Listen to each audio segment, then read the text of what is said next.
Hello guys, I am Ricky and you're most welcome to our YouTube channel Nirmala निर्वाण classes. हम लोग chemistry देख रहे हैं और केमिस्ट्री में जो टॉपिक आज चलने वाला है वो है ऊष्माक्षेपी अभिक्रिया। यूं तो ऊष्माक्षेपी अभिक्रिया का जिक्र इसके पहले की वीडियो में भी एक दो बार हो चुकी है मित्र, लेकिन आज जो है हम लोग ये समझेंगे कि आखिर ऊष्माक्षेपी अभिक्रिया कहते किसे हैं और इसके कुछ उदाहरण और इनसे जुड़ी जो महत्वपूर्ण बातें होंगी उनको हम लोग आज की वीडियो में देखेंगे। चलिए, सबसे पहले ये जो आपका चैप्टर है रासायनिक अभिक्रियाओं में ऊर्जा परिवर्तन, जो रासायनिक अभिक्रियाएं हैं उसमें ऊर्जा परिवर्तन किस तरह होती है, उसी में ऊर्जा परिवर्तन के आधार पर रासायनिक अभिक्रिया को दो भागों में बांटा गया है। एक जो है आपका ऊष्माक्षेपी अभिक्रिया जो एक्सोथर्मिक है और एक है ऊष्माशोषी अभिक्रिया जो इंडोथर्मिक है। तो दोनों को ही देखेंगे, है ना। तो ऊष्माक्षेपी जो है ये एक्सोथर्मिक रिएक्शन क्या है, सबसे पहले हम लोग आज की वीडियो में इसको समझेंगे और अगली वीडियो में जो है हम लोग उसको देखेंगे कि ऊष्माशोषी या इंडोथर्मिक रिएक्शन जो है वो क्या है। तो सबसे पहले ऊष्माक्षेपी अभिक्रिया, अगर आप इसको हिंदी में लिखेंगे ऊष्माक्षेपी, तो ये होता है आपका ऊष्मा और क्षेपी। देखिए, ऊष्मा और क्षेपी, ये दोनों ऊष्मा और क्षेपी मिलकर बनता है ऊष्माक्षेपी, और आपको ऊष्माक्षेपी अभिक्रिया ही पूछा जा रहा है। हिंदी में कोई चीज पढ़ने के साथ क्या होता है कि आपको उसका मीनिंग भी जो है समझ में आता चला जाएगा। ये इसलिए है क्योंकि हमारी मूल भाषा जो है वो हमारी मतलब बेसिक भाषा जो है हिंदी है। ज़्यादातर हम लोग जो हर लोग जो है जो जिस भाषा को ज़्यादा पढ़े होते हैं वह उसकी व्याख्या और उसको तोड़ने में उतना ही माहिर हो जाता है, क्योंकि ये आखिर ऊष्माक्षेपी भी अभिक्रिया है। जो इसका मैकेनिज्म है उसके आधार पर इसका नाम रखा गया है कि ऊष्माक्षेपी। तो अगर हिंदी में देखिएगा तो ऊष्मा का मतलब हो गया ऊष्मा, जो आप ऊर्जा समझते हैं, तो ऊष्मा का मतलब ऊष्मा या एनर्जी जो समझिए, और क्षेपी का अर्थ होता है बाहर की तरफ फेंकना या बाहर की तरफ छोड़ना। ये क्षेपी का अर्थ होता है छोड़ना, है ना, छोड़ना। तो अब ऊष्मा का मतलब तो ऊष्मा या ऊर्जा जो आप समझिए ऊष्मा, और क्षेपी मतलब छोड़ना। तो ऐसी अभिक्रिया जो ऊष्मा छोड़ती हो, ऐसी रासायनिक अभिक्रिया जो ऊष्मा छोड़ती हो, वो ऊष्माक्षेपी कहलाती है। अब है तो ये भी एक्सोथर्मिक रिएक्शन। अगर आप एक्सोथर्मिक को भी जो इंग्लिश भाषी हैं वो अगर उसके अनुसार करेंगे तो उसका भी अर्थ जो है एक्सोथर्मिक का भी वही होगा जो कि एक्सोथर्मिक रिएक्शन की मैकेनिज्म या उनकी क्रियाविधि के अनुसार जो नाम रखा गया है तो वही है। तो हिंदी में जो ऊष्माक्षेपी हुआ तो ऊष्मा मतलब ऊष्मा और क्षेपी का मतलब छोड़ना, मतलब ऐसी रासायनिक अभिक्रिया जो ऊष्मा मुक्त करती है या ऊष्मा बाहर वातावरण में छोड़ती है ना, तो वो कहलाएगी आपकी ऊष्माक्षेपी या एक्सोथर्मिक रिएक्शन। अब परिभाषा देखिए, वे रासायनिक अभिक्रिया, है ना, वे रासायनिक अभिक्रियाएं जिनसे ऊष्मा का उत्सर्जन, है ना, उत्सर्जन मतलब इमिशन, वे रासायनिक अभिक्रियाएं जिनसे ऊष्मा का उत्सर्जन होता है ऊष्माक्षेपी कहलाती है। वैसी रासायनिक अभिक्रिया जिसमें ऊष्मा का उत्सर्जन होगा या ऊष्मा बाहर छोड़ी जाएगी वह आपका ऊष्माक्षेपी अभिक्रिया कहलाएगी या इंडोथर्मिक रिएक्शन कहलाएगी, है ना। तो वे रासायनिक अभिक्रियाएं जिनसे ऊष्मा का उत्सर्जन होता है या वह जो है ऊष्माक्षेपी अभिक्रियाएं कहलाती है, मतलब रासायनिक अभिक्रिया होगा और ऊष्मा बाहर मुक्त होगी, वह आपका ऊष्माक्षेपी अभिक्रिया या एक्सोथर्मिक रिएक्शन कहलाएगी, है ना। अब देखिए, एक उदाहरण और भी आपके सामने है ना। जिस रासायनिक अभिक्रिया में, देखिए यहाँ इस परिभाषा को, जिस रासायनिक अभिक्रिया में उत्पादों के साथ ऊष्मा भी निकलती है, उत्पाद मतलब प्रोडक्ट तो बनेगा ही, और जो उत्पाद बनेगा, जो प्रोडक्ट बनेगा, उसके साथ ही साथ जो है ऊष्मा भी बाहर मुक्त होगी, ऊष्मा भी बाहर छूटेगी, है ना। तो जिस रासायनिक अभिक्रिया में उत्पादों के साथ ऊष्मा भी निकलती है वह ऊष्माक्षेपी अभिक्रिया कहलाती है। सीधा ऊष्माक्षेपी का मतलब यही है, वैसी रासायनिक अभिक्रिया जिसमें ऊष्मा बाहर छूटती हो या जिसमें ऊष्मा बाहर, या जो अभी रासायनिक अभिक्रिया ऊष्मा बाहर मुक्त करती है वह आपका ऊष्माक्षेपी अभिक्रिया कहलाती है। ठीक है। अब देखिए, उदाहरण के लिए देखिए, उदाहरण के लिए यहाँ है नाइट्रोजन और हाइड्रोजन को लिया है। उदाहरण के लिए नाइट्रोजन और हाइड्रोजन के परस्पर संयोग से, परस्पर मतलब एक दूसरे के संयोग से, नाइट्रोजन और हाइड्रोजन के परस्पर संयोग से अमोनिया बनता है। नाइट्रोजन और हाइड्रोजन के परस्पर संयोग से क्या बनता है, अमोनिया बनता है। तथा इस अभिक्रिया में, है ना, इस अभिक्रिया में काफी ऊर्जा में, बहुत ज्यादा काफी ऊर्जा मुक्त होती है, बहुत ज़्यादा एनर्जी जो है मुक्त होती है। अतः अमोनिया का बनना एक ऊष्माक्षेपी अभिक्रिया है। यह जो अमोनिया बन रही है, यह अमोनिया का बनना क्या कहलाएगी? एक ऊष्माक्षेपी अभिक्रिया कहलाएगी, क्योंकि नाइट्रोजन और हाइड्रोजन को जब रिएक्शन कराई जाती है तो बहुत भारी मात्रा में ऊर्जा मुक्त होती है, या कहा जाए कि उस अभिक्रिया के दौरान ऊर्जा बाहर मुक्त होती है, इसलिए वह जो है आपका ऊष्माक्षेपी अभिक्रिया है। नाइट्रोजन और हाइड्रोजन के परस्पर संयोग से अमोनिया बनता है तथा इस अभिक्रिया में काफ़ी ऊर्जा मुक्त होती है। अतः अमोनिया का बनना एक ऊष्माक्षेपी अभिक्रिया है। अमोनिया का बनना एक ऊष्माक्षेपी अभिक्रिया है, और वह इसलिए है क्योंकि ऊष्मा इसमें मुक्त होती है। अगर आप यहाँ पर देखिए N2, ये जो है आपका नाइट्रोजन है प्लस 3H2, जब नाइट्रोजन को हाइड्रोजन के साथ रिएक्शन कराई गई तो ये 2NH3, ये जो 2NH3 है, ये तो दो तो इसको बैलेंसिंग के लिए रखा गया है।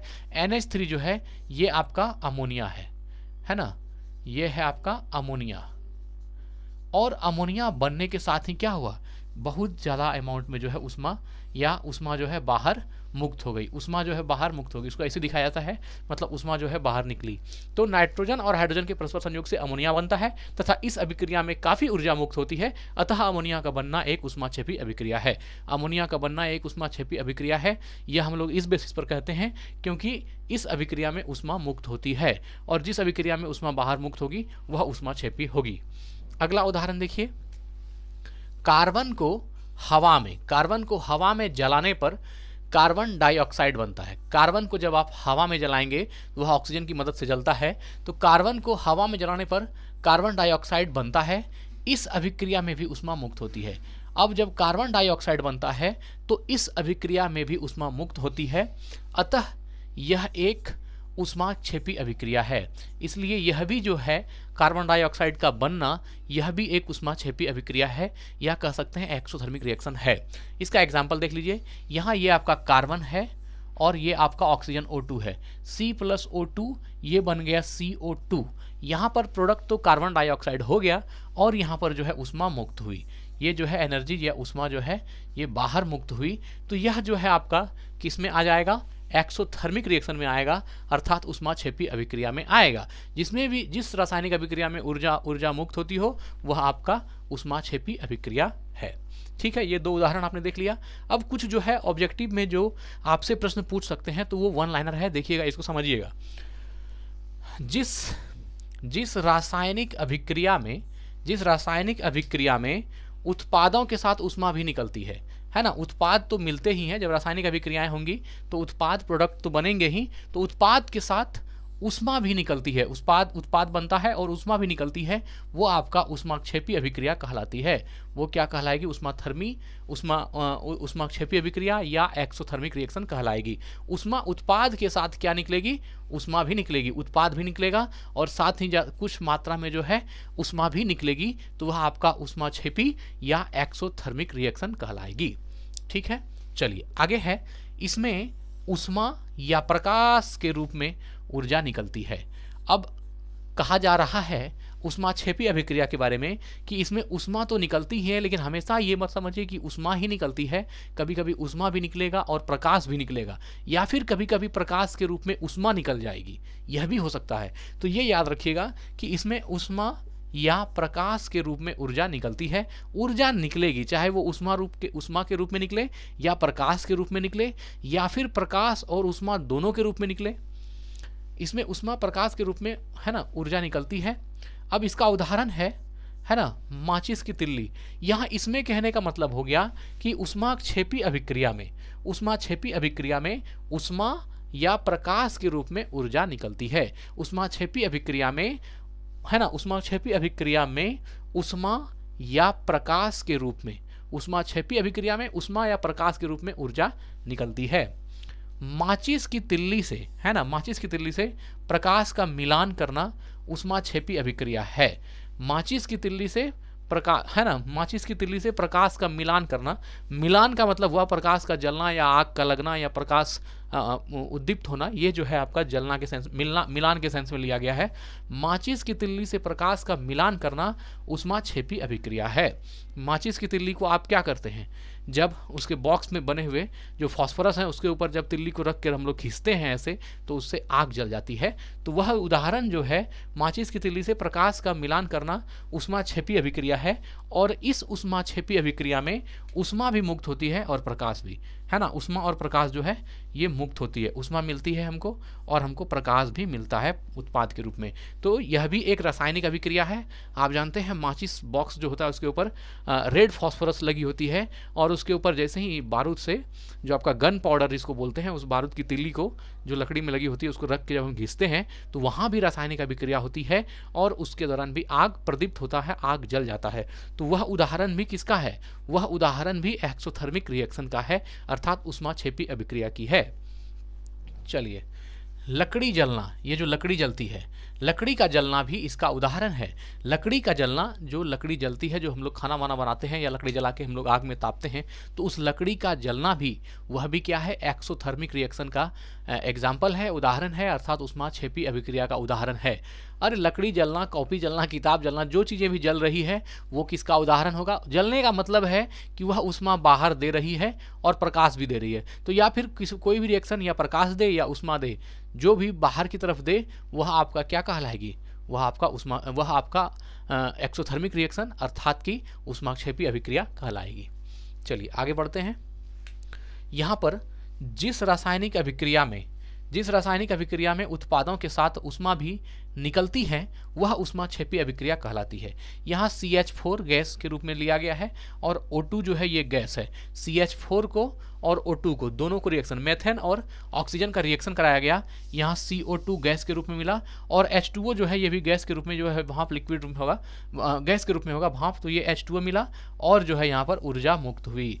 तो ऊर्जा अगर मुक्त हुई तो वो क्या कहलाएगी, ऊर्जा अगर मुक्त हुई तो वह रिएक्शन क्या कहलाएगा, एक्सोथर्मिक अर्थात ऊष्माक्षेपी अभिक्रिया कहलाएगी, है ना। तो जिस रासायनिक अभिक्रिया में उत्पादों के साथ ऊष्मा भी निकलती है वह ऊष्माक्षेपी अभिक्रिया कहलाती है। ठीक है, अब देखिए यह जो ऊष्माक्षेपी अभिक्रिया है या जो एक्सोथर्मिक रिएक्शन है, इसमें जो है मिश्रण का तापमान बहुत बढ़ जाता है। जो मिश्रण है ना, यह अभिक्रिया जो आपका ऊष्माक्षेपी अभिक्रिया है, तो ऊष्माक्षेपी अभिक्रिया में मिश्रण का तापमान बहुत बढ़ जाता है। मिश्रण का तापमान बढ़ने का मतलब है जो दो अभिकारक को हम आपस में मिला रहे हैं जिससे कि हमको प्रतिफल की आशा है, तो उन दो अभिकारकों के बीच क्या होगा, आपका वहाँ पर जो है तापमान बहुत बढ़ जाएगा। इसलिए कहा गया कि मिश्रण का तापमान बहुत बढ़ जाता है। किसमें, ऊष्माक्षेपी अभिक्रिया में। ऊष्माक्षेपी अभिक्रिया में मिश्रण का तापमान बहुत बढ़ जाता है। जब अभिक्रिया ऋणात्मक होती है, जब अभिक्रिया ऋणात्मक होती है तो वह ऊष्माक्षेपी अभिक्रिया कहलाती है, ऊष्माक्षेपी अभिक्रिया होती है। जब ऊष्मा ऋणात्मक होती है ना, जब अभिक्रिया ऋणात्मक होती है तो वह ऊष्माक्षेपी अभिक्रिया कहलाती है, ऊष्माक्षेपी। ये याद रखिएगा, ये ऑब्जेक्टिव में आपसे पूछ सकता है कि जब अभिक्रिया, जो रासायनिक अभिक्रिया ऋणात्मक होती है वो रासायनिक अभिक्रिया क्या कहलाती है, तो वह जो है ऊष्माक्षेपी कहलाती है। इसी जगह पे कह देगा कि जब अभिक्रिया सकारात्मक हो, ऊर्जा स्तर के आधार पर जो ऊर्जा सकारात्मक हो वो रासायनिक अभिक्रिया क्या कहलाती है, तो वो ऊष्मा शोषी कहलाती है। तो यहाँ आपको ध्यान रखना है कि जब अभिक्रिया ऋणात्मक होती है तो वह ऊष्माक्षेपी अभिक्रिया होती है। मतलब जितना भी ऊष्माक्षेपी अभिक्रिया है इस दुनिया में, या जो भी ऊष्माक्षेपी अभिक्रिया बनेंगी होंगी, तो वह उसको जो है हम लोग क्या बोलेंगे, ऋणात्मक अभिक्रिया, है ना, ऋणात्मक अभिक्रिया कहेंगे। अर्थात जब अभिक्रिया ऋणात्मक होती है तो वह ऊष्माक्षेपी अभिक्रिया होती है। तो मित्र, आज हमने जो है ऊष्माक्षेपी अभिक्रिया को अर्थात एक्सोथर्मिक रिएक्शन को देखा है। इसके बाद मिलते हैं अगली वीडियो में, उसमें जो है हम लोग ऊष्मा शोषी अभिक्रिया अर्थात एंडोथर्मिक रिएक्शन को देखेंगे। आज की वीडियो को यहीं एंड करते हैं। धन्यवाद, स्वस्थ रहें, अपना ख्याल रखें। जय हिंद, जय भारत।